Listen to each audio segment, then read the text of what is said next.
Hoy la policía está realizando una búsqueda en México, Florida y Texas para localizar al líder de una cadena de ligada por lo menos a una docena de satánicos en México. La policía también busca a una mujer que sería, según el fiscal a cargo de Texas, la bruja de la operación. En el rancho de Matamoros, México, había señales de carnicería de seres humanos por todos lados. El cobertizo era el lugar donde se llevaban a cabo las torturas. Fue aquí donde, según las autoridades, 14 personas fueron durante un periodo de 9 meses, incluido el estudiante de medicina de la Universidad de Texas, Mark Kilroy, de 21 años, cuyas piernas fueron cortadas a la altura de las rodillas. También le cortaron la cabeza y cocinaron parte del cuerpo. El miércoles, las autoridades mexicanas hicieron desfilar a los 4 hombres acusados de los crímenes. Uno de ellos es de los Estados Unidos. Frente a los periodistas, confesaron a las víctimas al azar y haberlas como parte de un ritual de sacrificios. Las autoridades están buscando a 6 miembros del culto, incluido Adolfo Constanza, de 27 años, ciudadano norteamericano, el supuesto líder del grupo con domicilio en Brownsville, Estados Unidos. Está buscando a Sarah Aldred, de 24 años, considerada extremadamente peligrosa.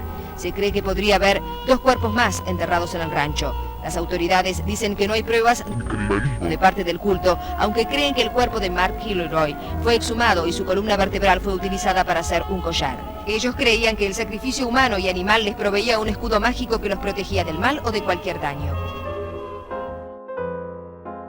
El grupo conocido como narcosatánicos inicia con su líder, Adolfo de Jesús Constanzo, que nace en Miami por el año 1962. De padre americano y madre cubana, ambos se dedicaban a delinquir, siendo la primera una seguidora del culto del Palo Mayombe, mientras que el segundo un ex aprendiz de un sacerdote haitiano.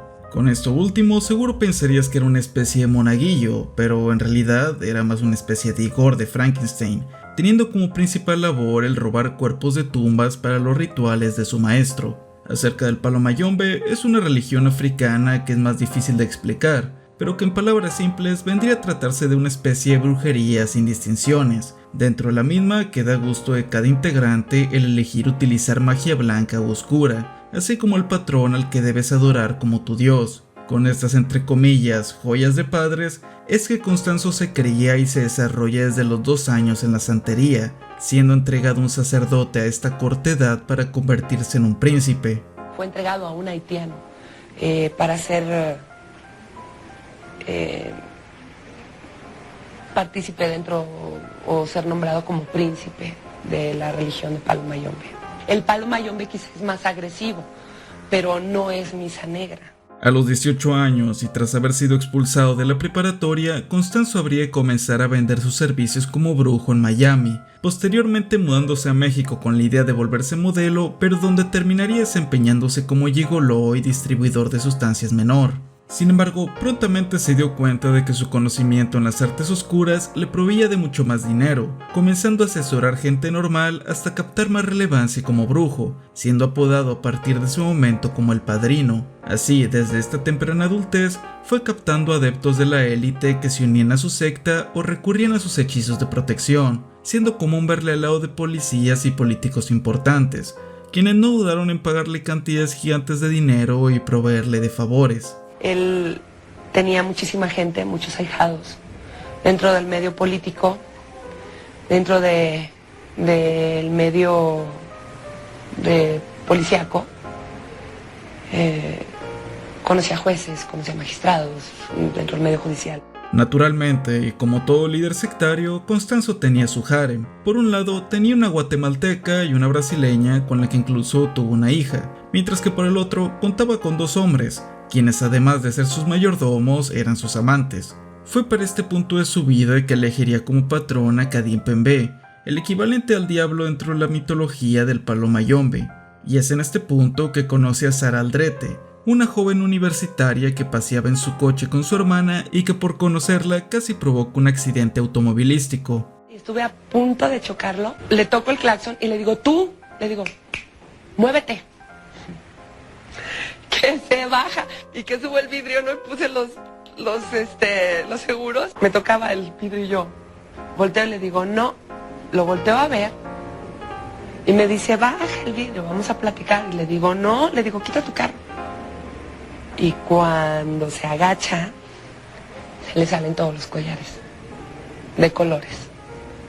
Y lo veo y bajo el vidrio tantito. Y le digo, ¿qué quieres? Y dice, quiero platicar contigo. Y le digo, oye, ¿tú qué eres? Los collares. Y dice, los agarra, se los guarda y dice, soy brujo. Como Sara estaba realizando un estudio universitario acerca de la santería, vio una oportunidad en Constanzo, acercándose más y más a él. En una ocasión, Constanzo le leyó las cartas a Sara, diciéndole una profecía que más tarde se volvería realidad, y esa era que terminaría en la cárcel a causa de él. La convivencia pronto se volvería adictiva para ella, pidiéndole que le enseñara más y más acerca de la santería, acabando por unirse en las prácticas de robo de cuerpos en cementerios o sacrificios de animales. Finalmente, Sara logró que Constanzo le presentara el medio por el que hacía los menjurjes para sus rituales, un caldero con un esqueleto humano y distintos adornos, iniciándola poniéndole distintos cortes con la figura de su deidad frente a este.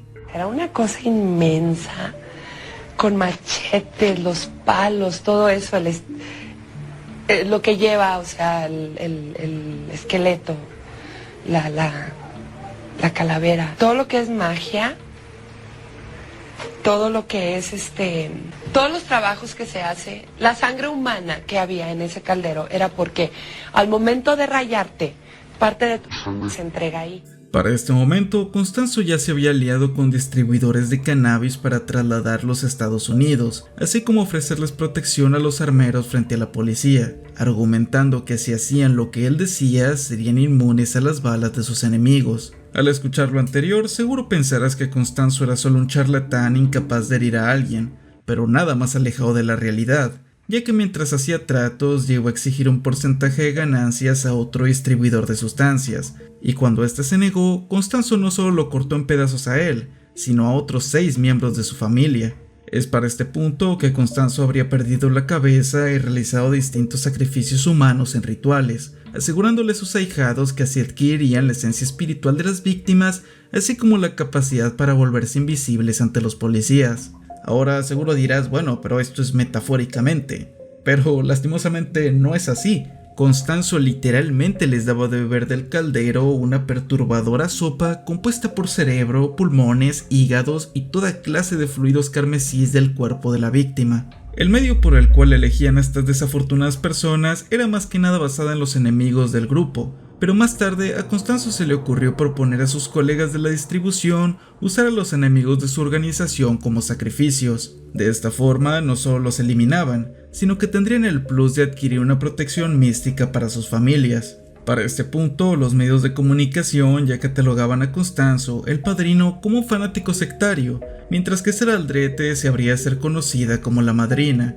Según el testimonio de Sara, ella solo era una ahijada más. Sin embargo, se sabe que ella fue quien le presentó un amigo propietario de un rancho que pasaba por un mal momento económico y la policía acusaba de estar coludido con organizaciones criminales a Constanzo, el cual lo convencería de que la mejor manera de mejorar su situación era mediante la santería, pidiéndole que le dejara usar su rancho para los rituales. Este rancho sería donde la secta se asentaría y volvería mucho más cruel, comenzando por quitar la vida a un gángster que perdió un cargamento de cannabis, así como privar de la libertad a otro enemigo de la organización junto a sus hijos. Desde un principio, Constanzo estipuló que pese a que su manera de subsistir sería a través del contrabando de cannabis, todos en la secta tenían estrictamente prohibido consumirla, por lo que cuando uno de los ahijados lo hizo, ofendió a su deidad, llevando a que el 14 de febrero de 1989 fuese sometido a una serie de maltratos hasta acabar con su vida. Hasta este punto, Constanzo llevaba una racha de decisiones entre comillas acertadas. Tenía una lista de contactos importantes, estaba aliado con grupos criminales y sus adeptos lo amaban tanto como lo temían. Sin embargo, como todo imperio, el suyo también tenía que caer, cometiendo el peor error que puede cometer un mexicano, que es meterse con Estados Unidos. Quizá debido a no ser de México, sino de ahí, Constanzo no estaba al tanto de lo mucho que importa la vida de los gringos en México, siendo que hasta ese momento, pese a haber ido arrebatando montones de vidas de tanto criminales como civiles, al gobierno no le había importado lo suficiente. Su problema fue que, al haber robado casi 1 tonelada de cannabis a otro grupo delictivo, quiso ofrecer un sacrificio especial para asegurar que todo en el traslado saliese bien. Mark James Kilroy era un estudiante norteamericano normal que, como muchos más, decidió cruzar la frontera con sus compañeros para ir a Matamoros en busca de diversión fácil. El 14 de marzo de 1989, Mark desapareció a la vista de sus compañeros y una recompensa de $15,000 se ofreció por encontrarlo. Y como ya mencioné, para México la vida de un gringo vale lo mismo que la de 100 mexicanos, siendo que se pusieron manos a la obra en interrogar a todo delincuente que pudieran, pero nadie parecía saber nada, o al menos así fue hasta que el 9 de abril detuvieron al dueño del rancho y miembro de la secta, que pensando que era invisible para la policía decidió pasar sin frenar ante la misma, que prontamente lo detendrían para inspeccionarlo, percatándose que no solo tenía un montón de cannabis, sino una herramienta de fuego, llevándoselo para ser interrogado y confesando todo. Tras una inspección al rancho, el horror se destapó. No solo habían más de 100 kilos de cannabis, sino que además había un perturbador altar y una zanja con 13 cuerpos, entre ellos el del joven Mark, cuya cabeza estaba abierta. Su cerebro sería encontrado en el caldero. Se lo habían comido. Pero ¿sabes qué es lo más turbio? Que con Constanzo en fuga y la mayoría de ahijados detenidos, la cabaña donde estaban los cuerpos y las evidencias sería misteriosamente mandada a quemar, creyéndose que un montón de políticos y policías participaron en estos rituales, mandándolo a quemar para eliminar evidencias como podrían ser huellas. Mientras fútilmente Constanzo trataba de negociar con las autoridades, amenazando con dar los nombres de los políticos y policías que participaron en estos sacrificios, su casa era registrada, encontrándose montones de habitaciones llenos de santería, millones de dólares en efectivo y una pequeña libreta con los nombres de sus clientes, que iban desde personalidades de la televisión como Lucía Méndez hasta Yuri y Juan Gabriel. Ese libro traía nombres, traía fechas, traía el trabajo que se le había hecho y para qué, a quién, cuánto pagaba y cuánto debía. En este momento, Sara quiso marcharse con un novio que tenía escondidas, pero antes de ir a Acapulco para reunirse con él, fue detenido por los mayordomos de Constanzo, que la engañaron con que este se había puesto mal de la salud encontrándolo sano en un departamento. Con todos sus contactos haciendo como que nunca lo conocieron y la policía buscándolo, Constanzo se volvió paranoico y mantuvo en cautiverio a Sara, quien según su testimonio hasta ahí se enteró de todos los crímenes que habían cometido aparte de usurpar cuerpos. Las medidas que irían tomando serían cada vez más disparatadas, obligando a todos a hacerse un cambio de imagen, cortándose el pelo y pintándolo. Más tarde se habrían de refugiar en Morelos, donde Sara cuenta que escuchó como en una ocasión Constanzo y uno de sus ahijados acabaron con la vida de un travesti, arrancándole la cara y poniéndosela encima. Martín y Adolfo le rompen una botella, le quiebran una botella en la cabeza. El otro medio pierde el sentido entre que sí que no, lo bajan y lo encierran en el baño y entonces lo empieza a destazar. Sale Adolfo con la piel de la cara del muerto y se la pone ya lavada y todo y se la pone y dice ¿quién soy? ¿Quién soy? A ver Jorge, ¿quién soy? Y que Jorge casi se desmaya. Tras moverse en varias ocasiones, terminaría en un departamento de la Ciudad de México, donde Sara fue atada por 30 días seguidos, debiendo hacer sus necesidades así. Finalmente se le permitiría caminar un poco cuando tomara una apariencia verduzca, no sin que antes le avisara que su plan era huir a otro país gracias a aún contar con pasaportes funcionales. Pese a dejarle moverse, seguiría siendo vigilada a lo lejos por Constanzo, que sujetaba una herramienta de fuego que según relató le había regalado un expresidente de México. Según la versión de Sara, a escondidas lograría tirar por la ventana un papel pidiendo ayuda a un hombre que fumaba, siendo descubiertos e iniciando un altercado. Yo arranco una parte del sobre, le abro al buró y veo una pluma. Agarro la pluma y empiezo a escribir. Por favor, espérame. Saco la notita, volteo a ver si está Adolfo viendo. Adolfo está. Saco la nota, la viento y le digo, por favor, ayúdame. Y me dice, voltéame así. Y le digo, por favor. Y me vuelvo a meter. En eso apenas voy caminando cuando Adolfo ya está acá atrás. Llega un coche y se oye un radio.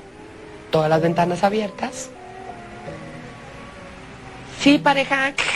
Aquí es, pareja. Es el cuarto piso, pareja. Ya me dijeron, es lo que dice la nota, pareja.